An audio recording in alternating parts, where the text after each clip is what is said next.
Charlie 777 ಅನ್ನುವಂಥ ಸಿನಿಮಾದಲ್ಲಿ Charlie ಎಂಬ ನಾಯಿಯನ್ನ ನೋಡಿ ನಾವೆಲ್ಲರೂ ಖುಷಿ ಪಟ್ಟಿದೀವಿ. ಆದ್ರೆ ವನ್ಯ ಪ್ರಾಣಿಗಳನ್ನ ಬೇಟೆಯಾಡುವಂಥ ನಾಯಿ ಹೇಗಿರ್ಬೇಕು ಗೊತ್ತಾ?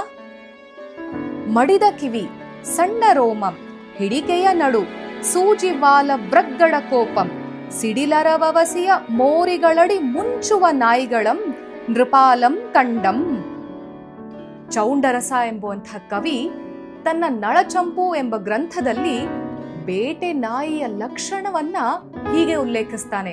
ಅದರ ತಾತ್ಪರ್ಯ ಇಷ್ಟೇ: ಬೇಟೆ ನಾಯಿಗಳಿಗೆ ಮಡಿಚಿದ ಕಿವಿ, ಸಣ್ಣನೆಯ ರೋಮ, ಸಣ್ಣ ನಡು, ಮೊನಚಾದ ಬಾಲ, ಉಗ್ರವಾದ ಕೋಪ, ಬೊಗಳುವ ಸದ್ದು, ಸಿಡಿಲ ಶಬ್ದದಂತೆ ಇರುವ ಧ್ವನಿ ಮತ್ತು ಕಪ್ಪಾದ ಮುಖ ಇರಬೇಕು ಅಂತ ಹೇಳಿ ನಳಚಂಪುವಿನಲ್ಲಿ ಚೌಂಡರಸ ಹೇಳ್ತಾನೆ.